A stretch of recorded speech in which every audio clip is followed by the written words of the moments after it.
A vida é um processo. Assim como toda criança que dá os primeiros passos e toda caminhada começa com um primeiro passo, a turma D17 registra como foram nossos primeiros momentos acadêmicos.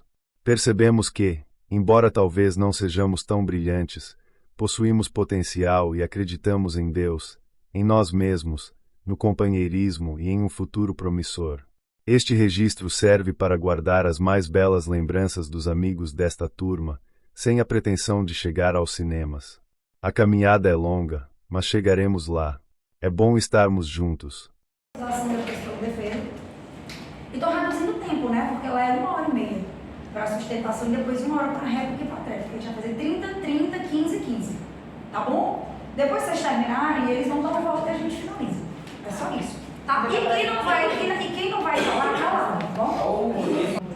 Estamos aqui com um caso, né, de 4 exploradores aqui da caverna e estamos aqui para fazer o julgamento nessa noite, nessa tribuna da 7, da vara única da 7.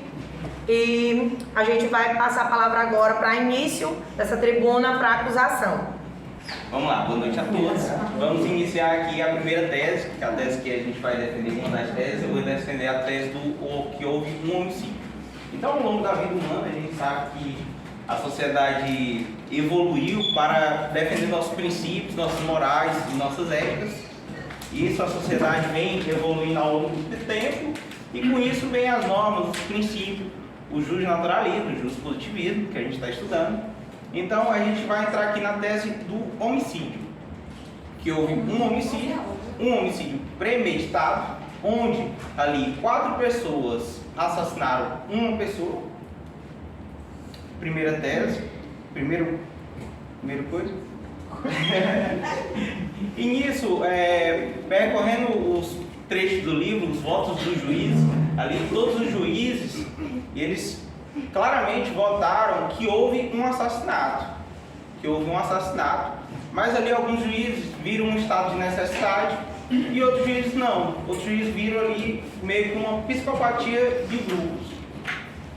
Com isso, a gente pode decorrer diversas teses e assuntos sobre aquele tema.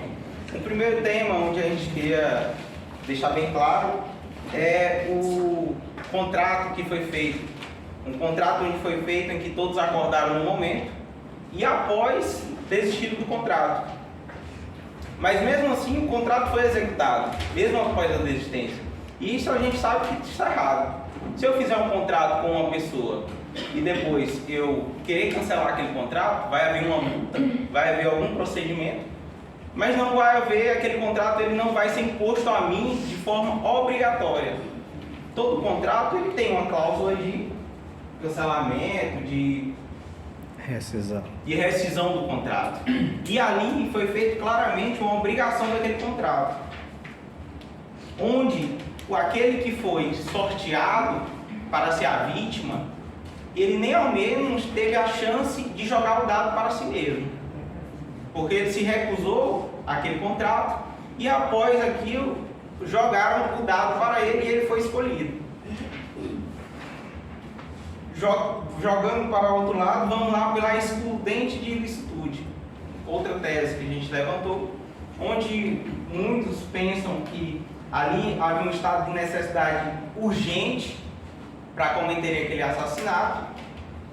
Só que, lendo o livro, você percebe que no 20º dia, houve uma comunicação com o exterior da caverna. Quando houve a comunicação com o exterior da caverna, foi apontado que os recursos estavam escassos.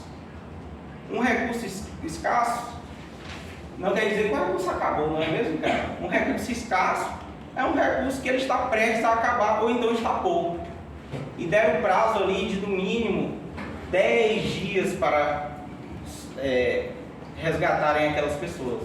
Mas no 20º dia, se vocês leram lá o material, vocês perceberam que a conversa fluiu, né? Ali, mensagem foi trocada de forma ok. Não, aparentemente, não houve ali, em nenhum momento, eu posso dizer, um distúrbio de personalidade, um intelecto abalado daqueles que estavam dentro da caverna. Eles perguntaram, gente, recurso está escasso aqui, a gente está com pouco alimento, a gente quer saber quantos dias tem para sermos resgatados. E é isso. Aí ficou um silêncio na caverna. Após 8 horas, eles mandaram mensagem novamente e tiveram uma brilhante ideia. Vamos fazer um sorteio, matar alguém e comer a carne da pessoa para não morrermos. Aí eles buscaram o quê? Eles mesmos no próprio falar deles, demonstraram que aquilo estava errado. Porque eles buscaram o quê? Uma validade para fazer aquele ato. Eles falaram, tem alguma autoridade aí? Tem algum padre aí? Tem alguma pessoa aí que possa validar isso que eu estou fazendo? Porque ele mesmo sabe que o que ele está fazendo é errado. E ele busca a validade. Quando ele busca essa validade e não vê ninguém, cessa. Aí, após 12 dias dessa conversa, no 23º dia, foram resgatados. E descobriram que uma pessoa estava morta. E foi feito um limpo de cadáver, foi consumida, foi comida essa pessoa. Com isso, a gente levantou outra tese de que, não sei se vocês já ouviram falar, provavelmente sem a regrinha dos 3. 3 minutos sem oxigênio, 3 dias sem água e 3 semanas sem comida, no mínimo. Então, se no 20º dia eles falaram que o recurso estava escasso e no 12 dias após eles já tinham matado e se alimentado do cadáver, então tem alguma coisa errada, não é mesmo? Porque você teria ali, estavam dizendo que o recurso estava escasso, mas não tinha acabado. Então, após isso, eles praticaram aquele homicídio, comeram o cadáver e logo foram soltos da caverna. Aí que vem o estado de necessidade, o famoso estado de necessidade. Que eu queria voltar à questão do estado de necessidade, onde muitos se apegam a ele, que diz: a minha vida é mais importante do que a vida do outro, não é mesmo? Nesse momento parece que o que eles fazem é isso, quer dizer, um vai ter que ser sacrificado aqui, porque eu de forma alguma vou morrer aqui dentro. Só que aí o estado de necessidade, no artigo 24, ele diz o seguinte: considera-se estado de necessidade quem pratica o fato para salvar de perigo atual que não provocou por sua vontade, nem podia de outro modo evitar. Certo? Direito próprio à lei por sacrifício nas circunstâncias não era razoável ou exigisse. No começo do livro, sei que vocês leram lá, perceberam que eles eram associados a uma sociedade de exploração de caverna. Então aqui, eles sabiam do risco que eles estavam cometendo. Eles sabiam que entrar naquela caverna, eles estavam assumindo o risco. Por quê? Porque você vê inúmeros casos de desalojamento de caverna.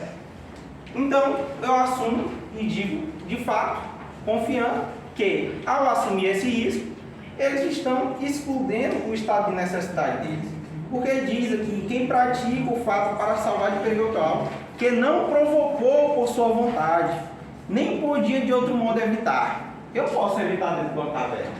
Posso evitar de entrar dentro de uma caverna. A caverna está lá, eu estou aqui. Eu posso muito bem dizer que eu não vou lá. Então, eles criaram um estado de necessidade para justificar um assassinato.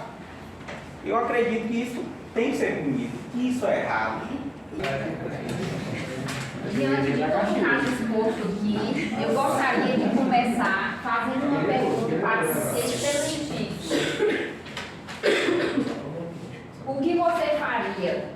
Deixaria os outros lançar os dados, mesmo tendo sua vida em jogo? Ficaria calado, esperando? Será que o Roger ficou calado, aguardando o resultado deste jogo? Que ele não responderia que Roger ficaria calado, aguardando o resultado do lance que decidiria sua vida ou sua morte? É certo que Roger teve um mau pensamento, teve uma ideia infeliz, mas percebeu isso a tempo de falar e de recorrer aos seus amigos, que ele não queria mais entrar neste jogo. Então, por causa de um mau pensamento, por que ele teria que se submeter à morte para servir de alimento aos outros? Como já falado, não teria Roger antes do sorteio argumentado e tentado convencer todos os seus amigos que estavam ali diante, passando pela mesma situação que ele, para não levar adiante o jogo, a ideia, mesmo tendo sido o partido dele. Ou seja, Roger já tinha desistido de levar essa ideia adiante, porque ele percebeu que não valeria a pena ocorrer um crime entre eles mesmos, porque se não fosse Roger, seria qualquer um dos réus que estão aqui hoje sendo julgados.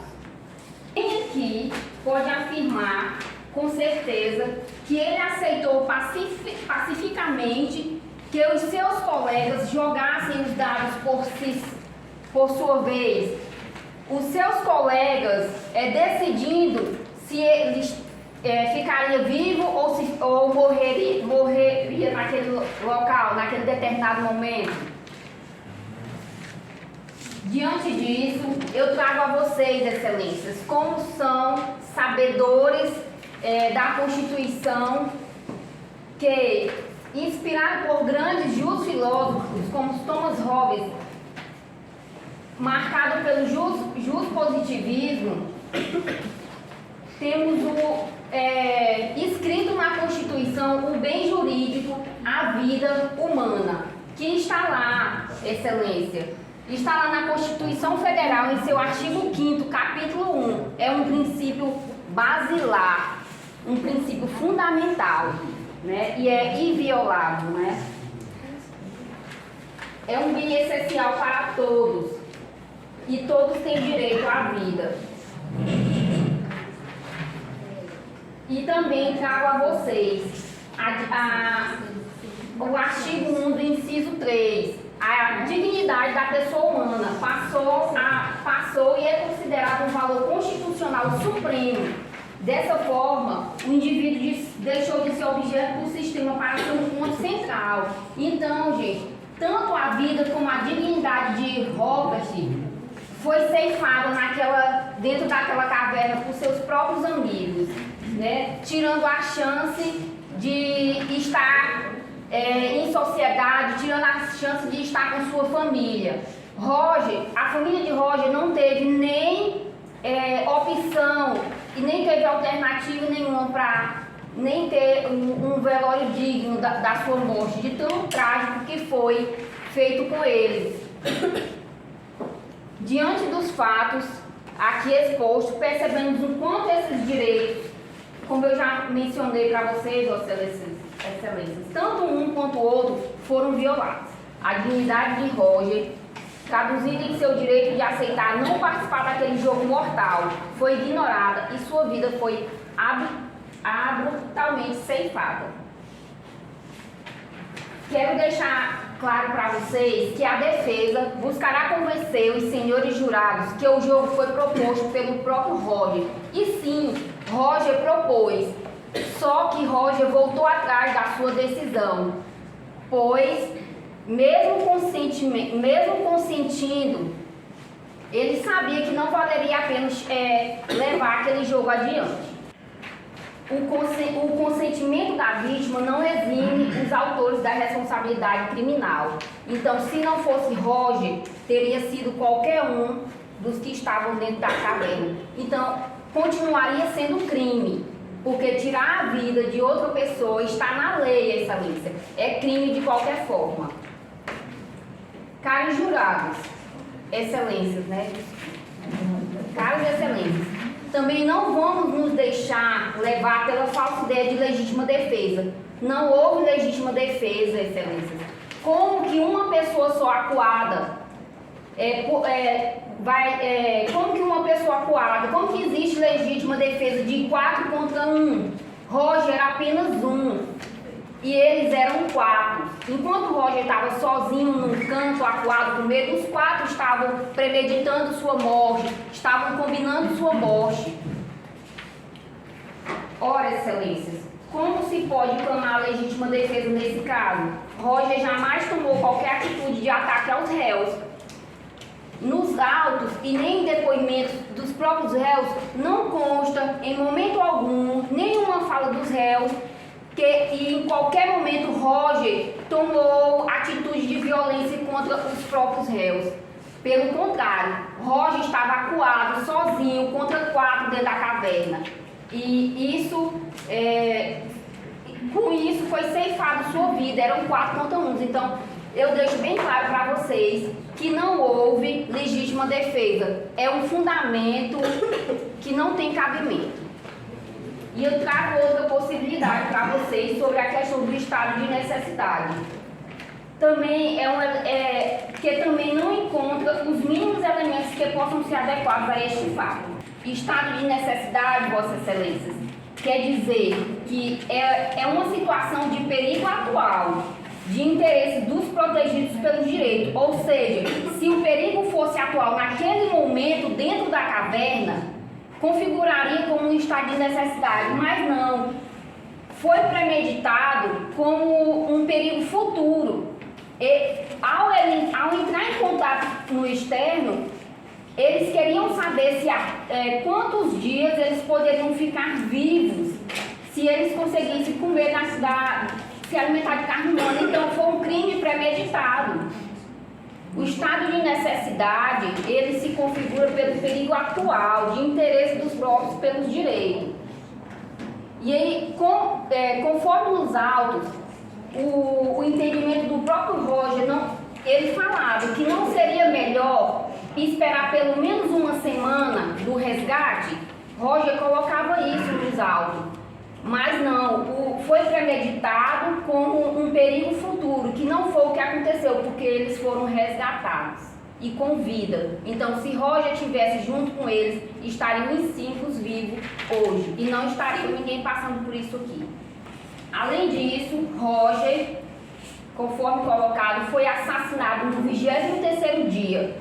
Se aos 20 dias ainda havia comida, conforme Roger falou e conforme os próprios réus afirmaram em seus depoimentos, não poderiam, então, por que não poderiam aguardar mais esses 7 dias?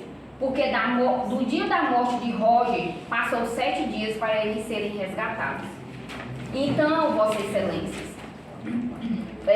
como todos somos sabedores, fome, no mundo existe muita gente passando fome, muita gente que morre de fome, mas nunca vimos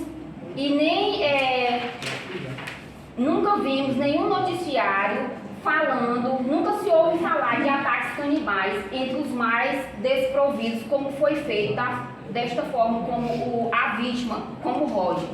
Não seria mais justo então aguardar para então os outros poderem se alimentar da carne daquele até a chegada dos resgates? Ou seja, Vossa Excelência, eu quero colocar para vocês que se os réus, se todos tivessem esperado pelos resgates e se apenas um tivesse morrido de fome, aí sim se configuraria como um crime de necessidade, porque eles iam se alimentar da carne humana após ter um cadáver morto e não um cadáver por crime cometido naquele dia. Sua família neste momento e não seus ossos debaixo de terra, porque o que foi resgatado de Roger dentro da caverna consta nos autos que foram somente ossos. Passo minha palavra para... Estou aqui para afirmar para vocês que eles cometeram sim, de acordo com os autos do processo, os réus, cometeram sim, praticaram um crime de homicídio qualificado. E de já eu digo, se a lei bastasse, não haveria tribunal, não é? Esse crime de homicídio qualificado, ele foi tipificado no artigo 121 no parágrafo 51, no seu inciso 4. Eles encarceraram a vítima e a mataram. Agora vamos imaginar a reação. Essa vítima ficou parada, esperando a morte? Não. Né? Acreditamos todos, nós que lutamos pela nossa vida, que ele sim lutou, ele apanhou, ele foi amarrado, sabe-se lá o que aconteceu. Mas quieto, calado, sentado ou deitado, esperando a morte, ele não ficou, certo?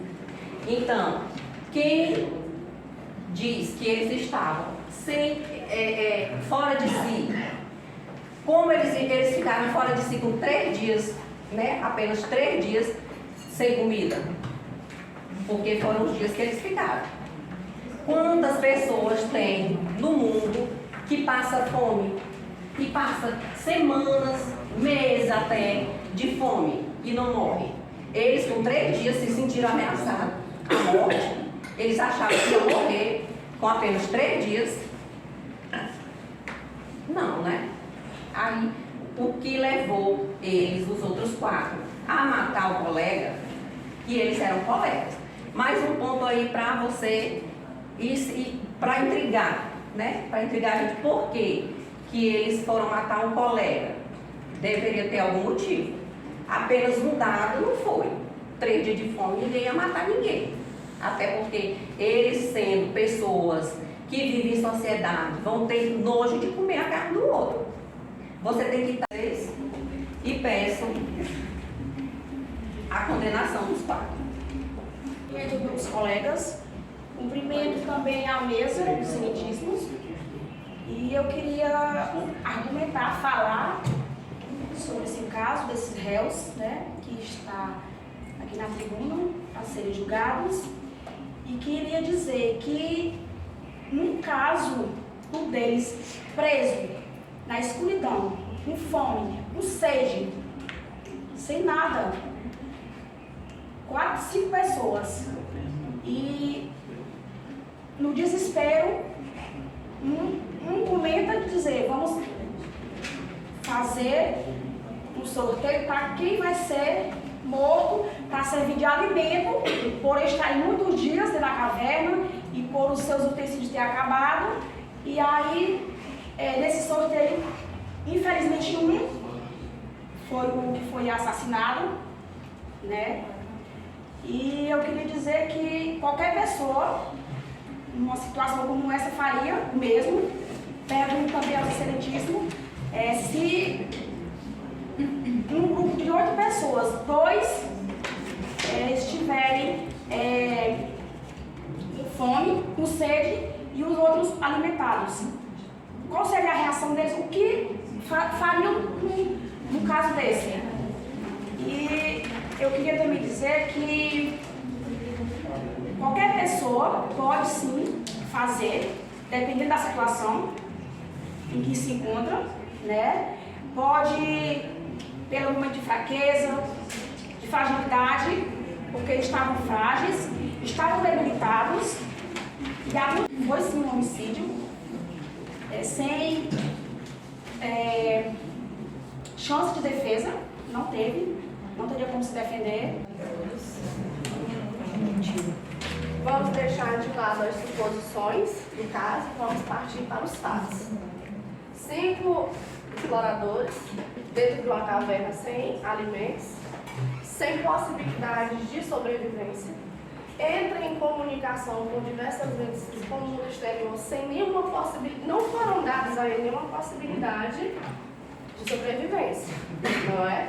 Quando eles falaram com as equipes de resgate, mais de 10 dias. E com os médicos, mais de 10 dias. O Estado totalmente omisso, né?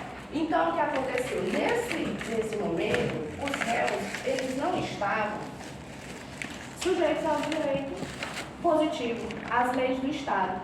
Eles estavam em estado de natureza e o contrato, como o nosso colega falou, tinha sido feito. Então, isso serve como justificativa para as ações que foram realizadas lá dentro da caverna, ok? Lembrando que O terror psicológico ante o sacrifício é praticamente impossível o ser humano manter o controle emocional diante da possibilidade de morte. Como é que eles estão lá dentro sem possibilidade nenhuma de serem resgatados? Porque o que eles ouviram aqui não tinha possibilidade, duraria mais de 10 dias. O resgate, isso não levaria o emocional deles para o poço. Então, existia um emocional muito abalado. E aí vem o amigo Roger com a possibilidade do sacrifício. O que nos garante que o Roger não poderia ter tentado contra um deles? Não há garantias, não é isso? Mas existiu a possibilidade, ele levantou, ele falou com os médicos. Então, assim, partiu dele até a ideia de jogar os dados. Ah, ele desistiu. Desistiu, mas será que ele não atentou contra nenhum deles?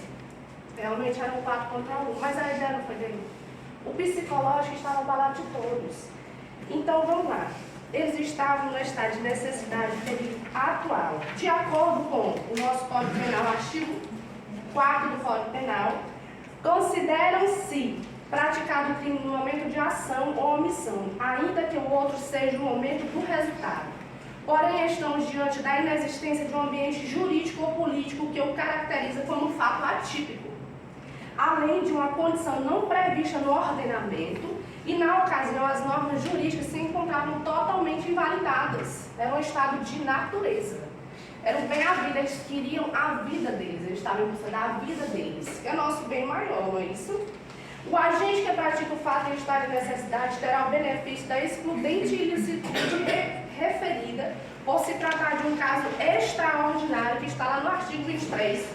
Não há crime quando o agente pratica o fato em estado de necessidade e legítima defesa. Como é que a gente vai dizer que não houve a legítima defesa? Não partiu do Roger o sacrifício? Então, o que é que nos assegura que não houve a legítima defesa? E no artigo 24, considera-se em estado de necessidade quem pratica o fato para salvar de perigo atual, que não provocou por sua vontade nem podia de outro motivo evitar, direito próprio alheio, cujo sacrifício nas circunstâncias não era razoável. Então vamos lá, eles eram exploradores de cavernas, eles sabiam realmente do sacrifício que eles corriam lá dentro. Mas alguém pode adivinhar que eles não? Eu acredito que não. Então eles passaram a estar no estado de necessidade. E a partir do momento que eles não tinham possibilidade de sair daquele estado dentro do tempo hábil para a sobrevivência deles, eles estavam no estado de natureza. E vamos lá. Segundo o texto do artigo 3 do Código Penal, o resultado de que depende a existência do crime somente é imputável a quem lhe deu a causa. Considera-se a causa ou omissão sem o qual o resultado não teria ocorrido. A omissão é penalmente relevante quando o omitente devia e podia agir para evitar o resultado. Tenha por lei a obrigação de cuidar da proteção, de outra forma assumir a responsabilidade de impedir o resultado. Então vamos lá, quem seria culpado por aquele sacrifício? Seria o Roger que teve a ideia e que terminou aumentando a ansiedade, o terror, o medo da morte. Seriam os engenheiros que não deram possibilidade de resgate desse tempo hábil que eles tinham de vida, porque os engenheiros disseram mais de 10 dias, e aí, o que eles iam fazer? Ah, mas só esperavam 3 dias. Se eu esperar 7 dias, será que eu vou estar vivo ainda para esperar? Então, assim, eram várias possibilidades, eles estavam num momento iminente. Eles poderiam morrer a qualquer momento.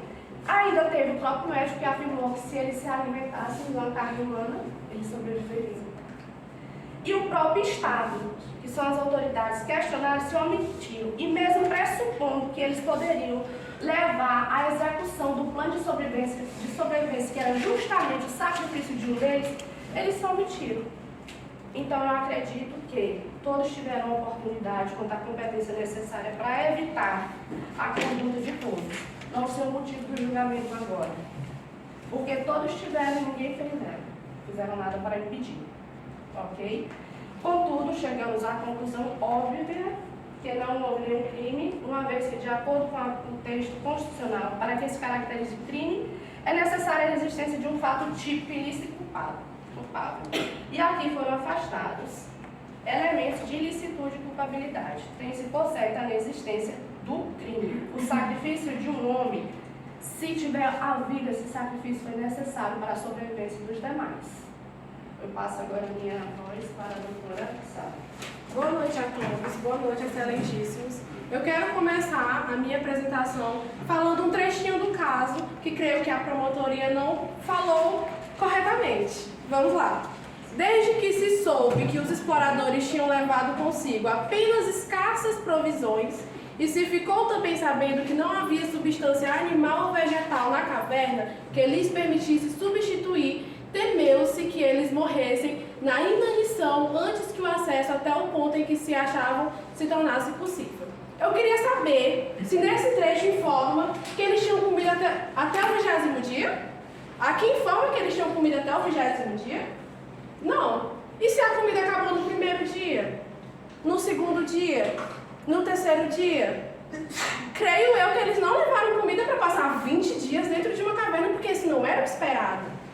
Então, creio eu, e eu defendo os meus réus, de que eles não tinham comida para 20 dias. E de já eu entro aqui nesse júri falando para vocês que quem é da área da saúde vai saber. Se o ser humano passa uma semana sem comer, o nosso corpo começa a ingerir a glicose e as gorduras do nosso corpo. A partir daí, o ser humano já começa a ficar fraco. Mas é suportável. Na segunda semana, o que acontece? Começa a ingerir os músculos. Então, a partir da segunda semana, ele já vai começar a ter problemas de mobilidade e cognição. O cérebro já não vai ser mais o mesmo, porque não tem proteínas, não tem gordura, não tem glicose. Então, a partir desse momento, os 4, os 5 que estavam na caverna, eles já não estavam no seu estado normal.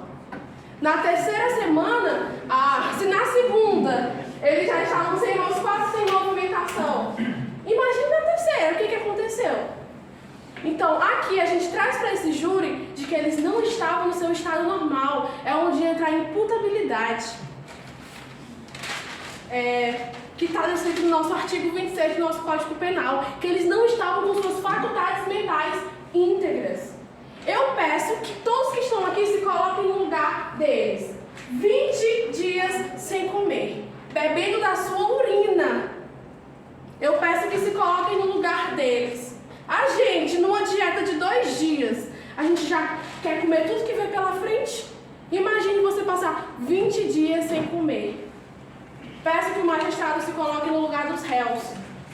E também quero salientar aqui nessa noite que vocês pensem na irresponsabilidade estatal. No momento em que eles estavam dentro daquela caverna, eles não estavam amparados pela lei. Então, o que a lei tem a ver com o que aconteceu dentro daquela caverna? Aquela caverna houve contratos que foram feitos de boca entre eles. Então, dentro daquela caverna, aquele contrato valia, era válido entre eles. Então, aquele contrato foi válido e deve-se ser considerado. Peço que o júri entenda isso como um contrato válido, porque o contrato foi principalmente dito a nossa vítima, que infelizmente isso teve que acontecer, foi ele quem sugeriu que isso fosse feito. Então, ele sugeriu. Então, também a promotoria não soube dizer corretamente que quem entrou em contato com o mundo exterior foi o próprio. E o próprio foi quem deu a sugestão. E se comêssemos carne humana? O próprio. Os demais iam pensar o quê? Se ele está dizendo isso, então vai que ele me mate. Se ele me matar. Mas ainda assim os demais quiseram fazer o contrato, quiseram fazer um sorteio. Porque a partir dali, eles poderiam muito bem ter matado ele sem fazer nenhum sorteio. Porque quem garantia que ele não ia matar os outros? Porque se foi ele que sugeriu para os demais. Se foi ele que sugeriu para os que estavam lá fora. Quem garantia? Ninguém garantia. E ele não estava sozinho num canto. Todos estavam sozinhos. Todos estavam presos naquela caverna. Todos estavam na mesma situação. Todos se encontravam na mesma situação. Quero também salientar que eles eram exploradores de caverna. E esses exploradores de caverna, eles tinham que ter uma autorização governamental de segurança para entrarem dentro da caverna. fazer essa fiscalização. E o governo fez o quê? Autorizou. Se ele autorizou é porque ele fez a fiscalização e disse que estava segura. Então, e a culpa é de quem? O estado de necessidade não se aplica nesse momento? Se aplica porque eles não se colocaram naquela situação porque quiseram. Eles não foram. Eles assumiram, eles assumiram, como que eu posso dizer? Eles assumiram o risco. Não, porque o governo deu a fiscalização e deu o ok de que eles poderiam entrar na caverna. O que eles estavam fazendo lá? Eles estavam procurando recursos. Eles estavam procurando recursos para medicamentos. Era isso que os exploradores faziam. Então eles estavam lá com uma base governamental os defendendo. Então eu aponto nesse júri que o governo, se a gente for acusar os nossos réus, então o governo também deveria estar aqui dentro e estar sentado na cadeira junto com eles. Eles entraram em contato com o mundo exterior. Eles perguntaram para os médicos, eles perguntaram para os que estavam indo salvá-los. E se comêssemos carne humana? Eles disseram que não? Não disseram. Eles se omitiram. Então, quem deveria estar sentado naquela cadeira dos réus? O governo e todos que estavam presentes se omitiram. Então, vamos condenar todos, meritíssimo? Eu acho que não.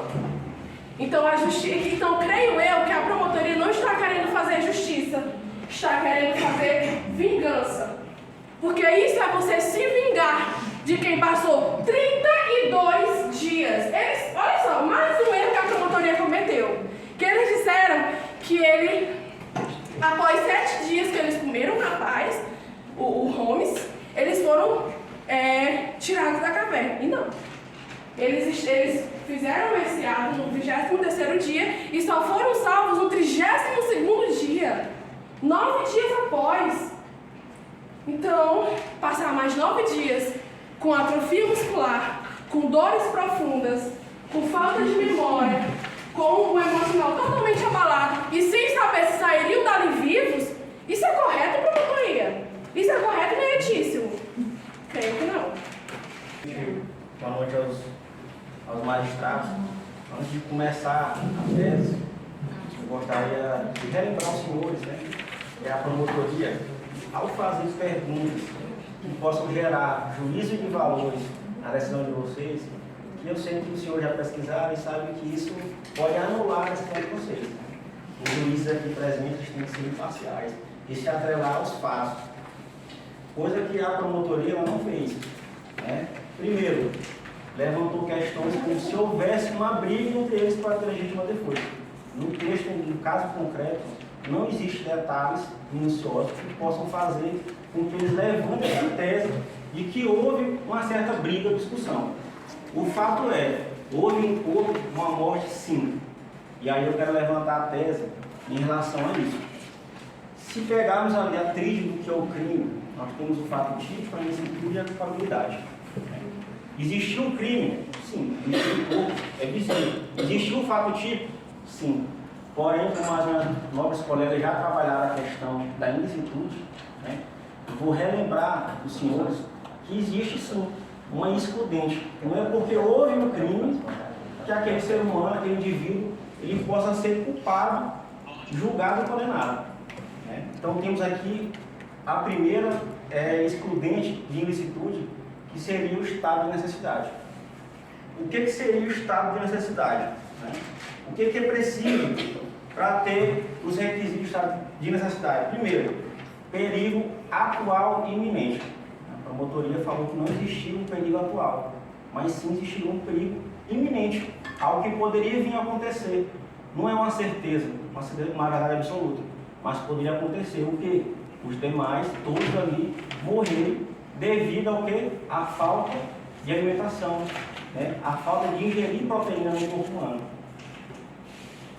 Foi levantado pela promotoria que, após um contato com o mundo externo dos acusados da caverna, levantou-se a tese de que eles não poderiam esperar mais 3 dias, sendo que no último contato que tiveram da caverna com o mundo exterior, foi levantado que havia uma possibilidade de serem resgatados após mais 10 dias.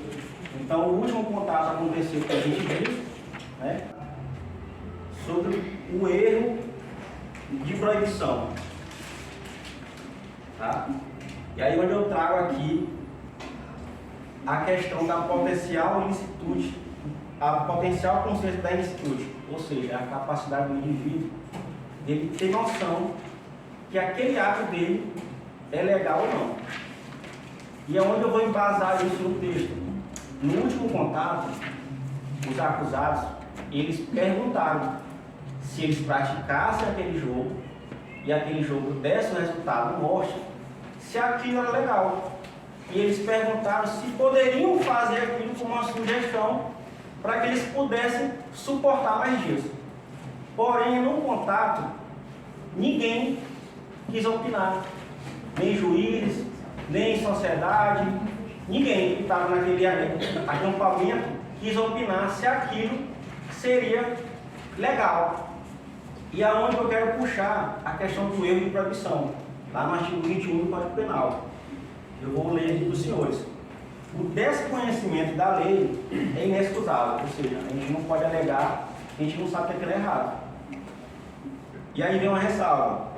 O erro sobre a ilicitude do fato, se inevitável, que é o caso em concreto aqui, porque eles não tiveram como ter conhecimento, eles não tiveram como saber se aquilo que eles iam praticar era lícito ou ilícito.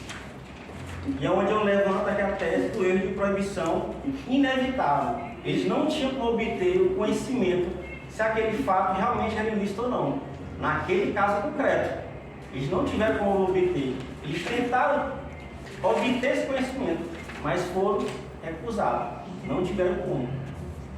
Então aqui, em relação à culpabilidade, e como a minha nobre colega leu no artigo 3, quando há uma existente uma excludente culpabilidade, não tem como haver crime, porque não tem como culpar quem está sendo julgado.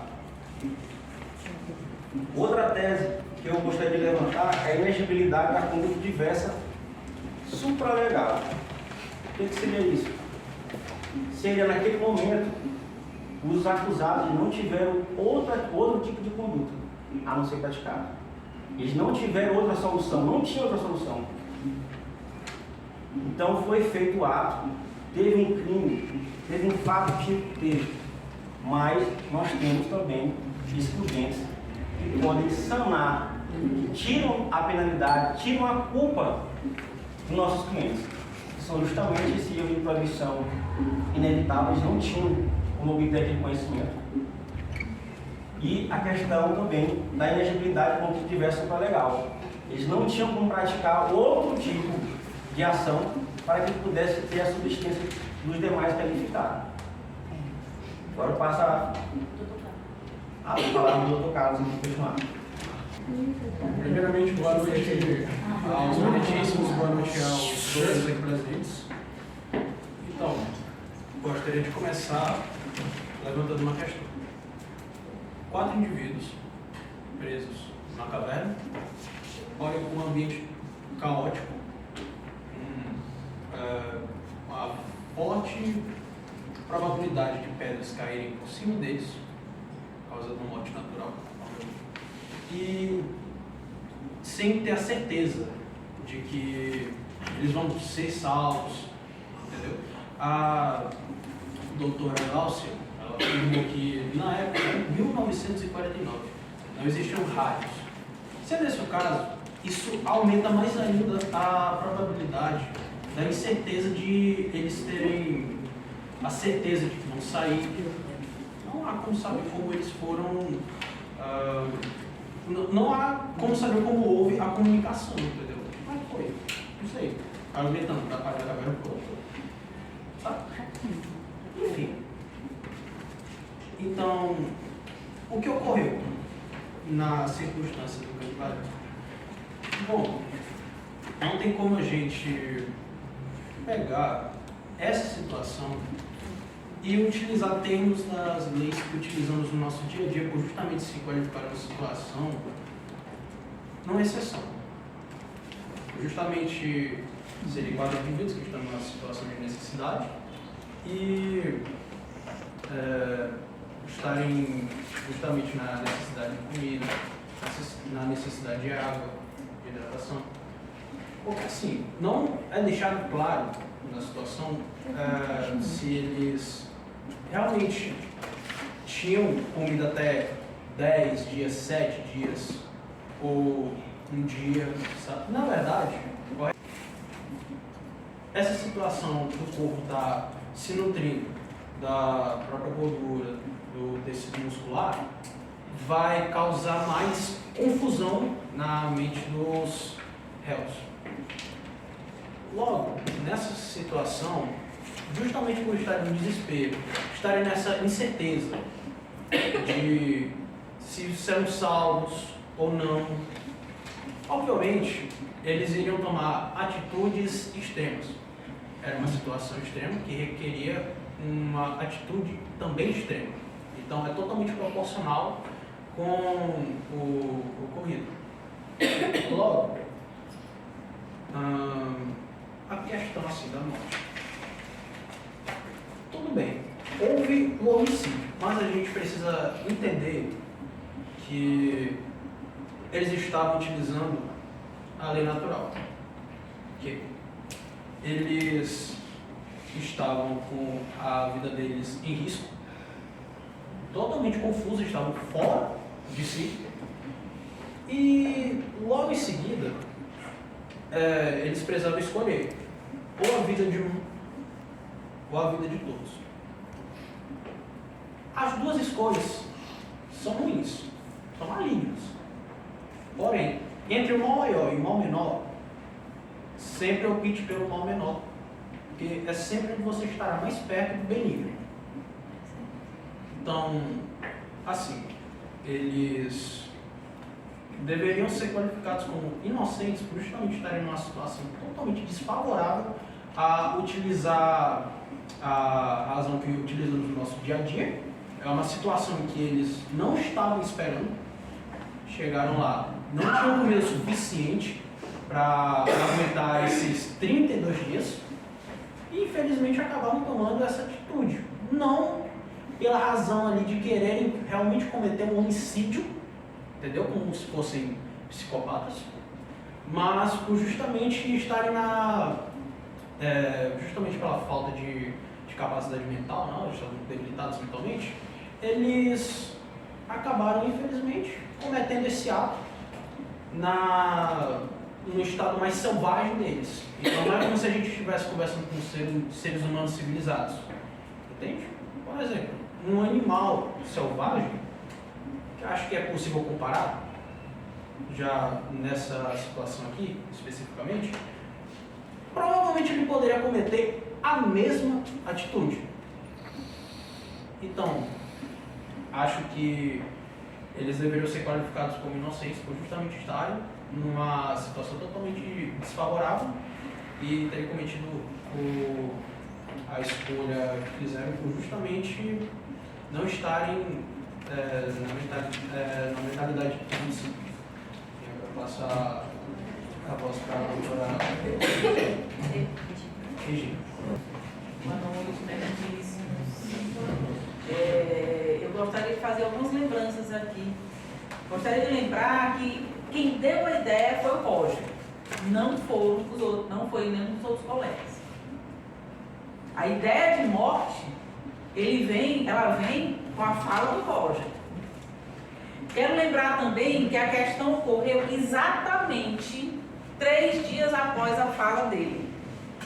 Foi essa fala que acabou com um clima que já não existia dentro daquela caverna. Aqueles homens, eles sabiam do perigo realmente de entrar numa caverna escura, levaram seus mantimentos, mas quais deles já tinham passado por aquela experiência? Nenhum. Aqui alguém já viveu essa experiência? Eu espero que não. Esse estado de necessidade, nenhum tinha passado. Quem aqui já caiu de um avião? Ninguém caiu, graças a Deus. Senão não estaríamos aqui. Esses 3 dias após os 20 de fome, desespero, sede, terror, confusão, ele foi totalmente piorado com a ideia de Roger. acontece essa situação. Após esse 20º dia, os dias não foram mais iguais. Não foram mais. Porque eu soube que alguém queria me matar. Que alguém pensou que eu poderia servir para a vida dele. E que a minha vida não era importante. Então, com certeza, esses homens se desentenderam sim.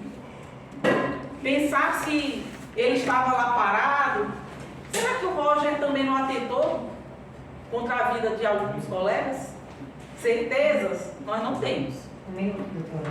Então, o que eu posso pedir aqui é a clemência para esses réus, para esses homens.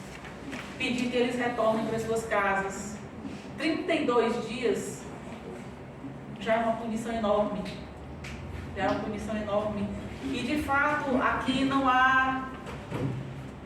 Foram 4 vidas que também foram acabadas. Porque essas famílias também estarão acabadas. Né? Depois de uma experiência e de um resultado como esse. Então é isso.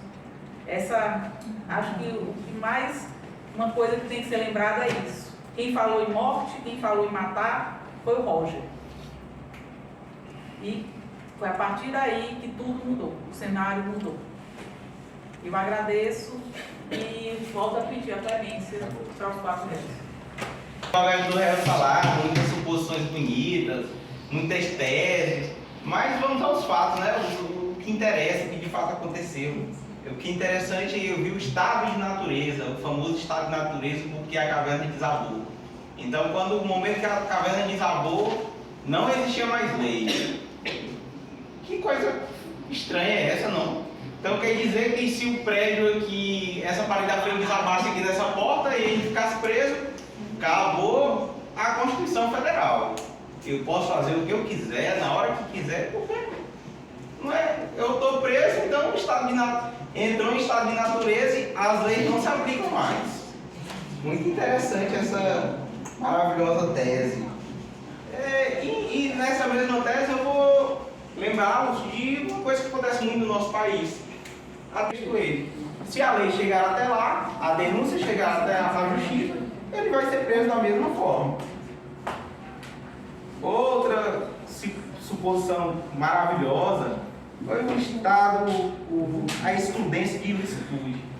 Falaram que não tinha um fato típico ali do... Eles poderiam matar porque estavam em extrema necessidade.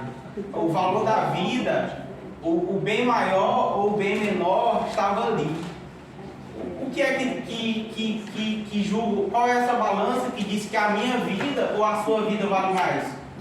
Quem é que julga isso aí? Eu ou você vale mais? Ah, eu vou te matar porque tu deu a ideia.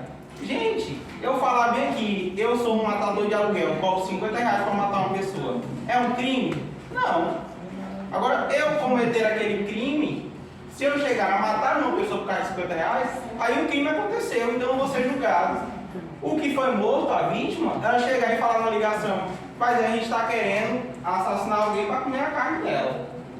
Se ele não cometesse aquilo, não tinha crime nenhum, foi só uma falácia. Como uma roda de futebol, um jogo entre amigos de futebol, eu dava um quebra numa pessoa, a pessoa disse, eu vou te matar. Ela não vai matar e não aconteceu crime. Então eu vejo essa injustiça da parte dos advogados da defesa, falando que, se ele deu a ideia, então ele tem que morrer. Que coisa estranha, não? E o outro excludente de ilicitude que falaram, ali eles estavam com o psicológico abalado, o psicológico estava muito abalado. Estranho, eles foram resgatados 12 dias após falarem que 4 pessoas dentro de uma caverna. Gente, vocês têm que entender que eles eram exploradores. Eles eram associados a uma associação de exploradores. Amadora, mas era. Então, eles já tinham feito curso, eles sabiam como se preparar para aquela situação. Uma coisa é fato. Ninguém vai explorar uma caverna sem ter pelo menos um profissional ou uma pessoa experiente ali no grupo. Isso é fato. Lá não estava nesse escuro todo. Gente, uma caverna é escura. Será que não tinha uma lanterna? Não tinha uma corda? Tinha que matar a pessoa todinha, tinha que ceifar a vida dela para comer a pessoa Será que um braço não dava para sobreviver 12 dias? Uma perna não dava para sobreviver todos os dias? Tinha que matar a pessoa por completa? Eu acho que a gente entra numa tese entre que, rapaz, aqui tem 4, vamos fazer um sorteio, tu vai morrer e acabou. Não, e não tem crime nenhum contra isso. Eu acho um negócio muito fora da realidade que a gente vive. Onde os princípios de direito vêm e desde os primórdios se atualizando, preservando a vida humana. Aí chega, a gente se coloca numa situação de risco, porque, como dito, eles sabiam que é uma situação de risco, gente. Uma caverna ela desaba direto. Tem várias notícias, jornais, cavernas desabando. Então, provavelmente, eles sabiam que ali corria o risco de desabamento. Entraram lá dentro, se colocaram nesse risco, e após se colocarem nesse risco, vem a excludente de ilicitude. Ah, beleza, a gente entrou em risco, agora ficou em risco, então alguém vai ter que morrer. E esse alguém não pode ser eu, não. Esse alguém tem que ser quem deu a ideia. É muito bonito, no papel é muito lindo. Ah, eles estavam ali transtornados, muitos saíram, todos foram para o hospital ali. Claro que estavam em uma situação de risco, uma situação onde seu emocional fica abalado, mas no livro não diz que eles estavam doidos ou estavam com um psicológico extremamente debilitado, não. Diz que estavam em fortes emoções. Está lá no texto. E fortes emoções pode ser muitas coisas. E outra, vou lembrar de um caso que aconteceu. Um caso de um time de futebol tailandês. Javali Selvagem, o nome. Que diz que um time de futebol infantil estava passeando no parque, teve uma chuva e eles correram para dentro de uma caverna. Lá dentro dessa caverna, a chuva muito forte, encheu a caverna e eles não conseguiram sair. Até o 9º dia, eles só ficaram com água. Água que descia das rochas, até o 9º dia. Após o 9º dia, parece que conseguiram contactar pessoas de fora e conseguiram começar a realizar o resgate. No 18º dia que eles foram resgatados, 18º, onde tinha só crianças, todos foram resgatados com vida, todos foram levados para a sua casa com vida, e onde tinha 5 pessoas experientes, aventureiros experientes, associados a uma associação de exploradores de caverna, tiveram que fazer esse ato. E além de mais, em nenhum momento teve brigas vias de fato. Está no livro, diz que no momento de jogar o dado, o rapaz que teve a ideia disse que não queria mais fazer parte. Quer dizer que eu volto a repetir minha frase lá do começo: um contrato, depois de feito, ele não tem mais nenhum tipo de como sair daquele contrato, não tem mais nenhum tipo de rescisão. Quer dizer que depois que eu assinei o negócio, eu tenho que cumprir aquilo pelo resto da minha vida. Se eu assinei alguma coisa, eu tenho que cumprir aquilo pelo resto da minha vida. Não tem uma forma de eu sair daquele contrato. Porque é isso que eu entendo que os advogados de defesa queriam dizer. Aí ele falou lá na hora: não, depois tu não pode se arrepender não. Depois que tu falou, tá falado, tu vai ter que morrer. E ali diz que o quê? Enquanto jogavam dado, esperaram ele fazer alguma objeção. Enquanto jogavam dado, esperaram ele fazer alguma objeção. Ele não fez objeções. Ele foi como um cordeiro, imolado e matado naquele momento, calado. 4 pessoas mataram ele. Ainda vem dizer que ali houve vias de fato, legítima defesa. Legítima defesa de quem? Legítima defesa é quando uma pessoa está ali para cessar uma violência externa, a pessoa vai e entra na via, mata outra pessoa. Não teve ali. Foi feita a objeção para ele enquanto jogava o dado. Nem ele próprio jogou o dado, porque ele não queria. Jogaram o dado para ele e aguardaram ele fazer uma objeção. E não fizeram, não fez. Então ele foi morto, foi comido e o povo foi resgatado e não voltaram às famílias. Acho que é só para... Excelências, retomando a minha palavra aqui, eu quero deixar claro aqui para vocês, vão estar nos autos também, que desde os primórdios da humanidade, pensadores, filósofos e poetas tentam chegar a uma conclusão do que é justiça. podemos estudar milhares de teses, mas nunca acharemos teses que são totalmente compatíveis em ideias. Mas as teses que fortalecem alguns pontos de outras ideologias. Porém, algo em comum, neste caso, entre todas as ideias de justiça, independente das vertentes, e o critério de que só há justiça onde há igualdade. O que me leva à conclusão, Excelência, de que esses 4 acusados que se sentam ao banco dos réus são totalmente culpados de seus atos, pois é inquestionável que esses homens não respeitaram nenhum direito da vítima, violaram todos os seus direitos, tanto o direito à vida quanto o direito à dignidade de Roger.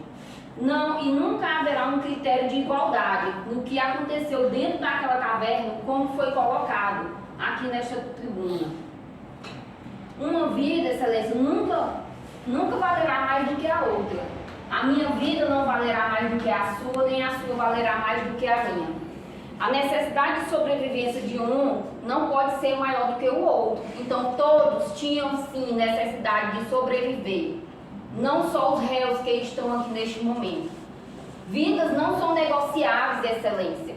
Como que através de um contrato eu vou te dar o direito de tirar a vida do próximo? Está na lei, Excelência. Violar a vida do outro é crime. Então eu peço a vocês justiça diante de todos que estão aqui e a condenação dos réus. Mais uma vez eu volto a dizer, vidas não são negociáveis ou objeto de barganha. O que dá direito desses homens viverem enquanto Roger teve sua vida ceifada? O que dá direito desses homens brincarem de ser Deus e escolher quem iria e quem não iria viver naquele exato momento?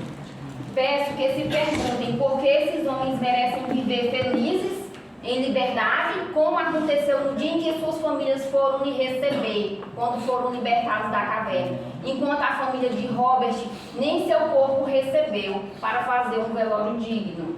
Ao júri, peço menção a esses homens com a mesma medida em que eles mediram a vida de Roger. Queria falar primeiramente que a promotoria está tão preocupada com a vítima que errou até o nome dela, né? Mas enfim, eu gostaria também de perguntar a vocês. Todo mundo vê todos os dias aparecendo nos jornais que tem batida, acidente entre carro, entre moto. Alguém deixa de dirigir e de andar de moto porque vocês veem que acontecem acidentes? Acho que não, porque é uma necessidade. Mesma coisa aconteceu com todos os 5. Eles estavam dentro da caverna por necessidade, porque era o trabalho deles, era a profissão deles. Então eles estavam lá assumindo risco, sim, mas por necessidade, porque era o trabalho deles. Ninguém vai deixar de dirigir porque acontecem acidentes. Ninguém vai deixar de andar de moto porque acontecem acidentes, porque é um estado de necessidade. E eu também queria lamentar profundamente a morte de Roger e dizer que nós temos um luto. Mas se não houvesse tido esse sacrifício, nós teríamos 5 lutos. Nós teríamos 5 famílias sofrendo pela morte de seus entes queridos. Infelizmente, temos que lamentar pela morte de um. Mas esse um que salvou a vida de 4, que são os nossos réus que estão aqui. E cabe lembrar do estado que eles saíram, que foi comprovado pelos médicos em um estado de desnutrição. Mesmo tendo comido o amigo, eles estavam ainda desnutridos. Imagina se não tivessem comido. Como eles estariam? Mortos, obviamente. Como devo destacar nesse momento. Que quando eles saíram, foi comprovado que eles estavam desnutridos. Foi comprovado que eles estavam desidratados. Eles comeram um amigo. E se não tivessem comido, eles estariam onde? Estariam mortos. E também cabe lembrar que nós somos seres humanos racionais. Somos sim. Mas a partir do momento que eles caíram naquela caverna, que eles ficaram presos, ali entrou o instinto de sobrevivência do ser humano e de todos os animais habitantes da Terra. Todos existem o seu instinto de sobrevivência. Então, peço que todos que estão aqui coloquem-se no lugar dos nossos réus e, infelizmente, no lugar da vítima. Pensem com o coração de vocês o que vocês fariam se estivessem lá. Nós aqui muito bem alimentados, muito bem, temos o que... Não tanto. Imagine nossa estavam lá 20 dias sem comer, bebendo da sua urina. E se algum deles tivessem alguma outra doença? Diabetes, hipertensão, como é que não estava dentro daquela caverna? E cabe lembrar também do caso que nossa promotoria citou, eles passaram 18 dias. Foi menos dias do que os dias que eles passaram. E no 18º dia eles ainda não tinham também comido no amigo. Então cabe lembrar isso também, que isso ainda não tinha acontecido. Sem contar que eles eram pessoas que meditavam, eles passaram 18 dias meditando, eles eram chineses, passaram 18 dias meditando e esperando. Então, eu quero deixar aqui para todos vocês, para que vocês pensem com o coração e também lembrando das leis. E principalmente na lei do estado de necessidade, que era o estado em que nossos réus estavam. Um estado de 20 dias presos dentro de uma caverna. Um estado onde eles perguntaram o que fazer e não foi dito para eles o que fazer. Pelo contrário, foi dito a eles que passariam mais 10 dias. Imagine-se, coloquem no lugar deles. Vocês, 20 dias sem comer, e ao invés de receber uma palavra de conforto, ao invés de receber do Estado uma solução, eles dizem que você vai ficar mais 10 dias, estão até sem previsão. Imagina, você está dentro de uma situação dessa. E eu quero também dizer, uma das máximas do direito, na dúvida, pró réu. Então, na dúvida, sempre estejam ao lado dos réus, principalmente dos réus que tiveram que fazer por necessidade. E eu encerro aqui minha fala e peço que inocentem os nossos réus. Os magistrados, eu quero primeiro aqui dizer que foi ridículo ver a promotoria vir aqui e falar do estado natural. Senhores, não estamos mais vivendo nessa época. Foi uma tese levantada, mas não é a tese principal. Eu creio que nenhum dos meus colegas aqui vieram dizer que não houve uma conduta a ser praticada no caso em questão. Houve. Ninguém está dizendo que não houve o corpo, até é ridículo a gente aceitar e dizer que não houve. Mas eu vejo que a promotoria falta um pouco de conhecimento em relação a alguns fatos. Estão se atrelando, estão fechando muito a visão. Primeiro, o nobre colega que levanta e vem dizer que, porque teve um caso, como é que lá a criancinha que viveu com meu nobre amigo, colega. São casos separados. Cada caso é um caso, como já tem um ditado popular. E existe uma dialética dentro do direito que diz o seguinte: nem tudo que é imoral é legal. E nem tudo que é legal é moral. Então, saliento mais uma vez aos juízes que não façam juízo de valor na decisão que irão tomar, que se atrele ao que está dito, tanto no caso concreto, como aquilo que foi levantado realmente, embasado dentro do ordenamento jurídico, e não em suposições ou situações criadas pela promotoria. A defesa alega que houve a conduta criminosa, houve sim. Mas não é porque aquele ser humano, aqueles 4 envolvidos, fizeram algo ilícito, que eles devem ser culpados. Senão, dentro do ordenamento jurídico, não vinha jurisprudência. Já que se eu praticar um fato, como a promotoria veio aqui, ridiculamente falar, que se um matador de aluguel chegar aqui e falar, vou matar alguém para comer carne, ele não deve ser culpado. Ridículo essa comparação. Ridículo, para mim é ridículo. A pessoa vem comparar um caso desse com um caso em questão onde se fala de sobrevivência. Pessoas que estão isoladas, presas, há dias sem comer, sem ter contato com o mundo exterior, sem ter realmente certeza se irão ser resgatados ou não. Tá? Porque no caso é levantado em questão que houve morte até de quem estava ali para salvar aqueles indivíduos.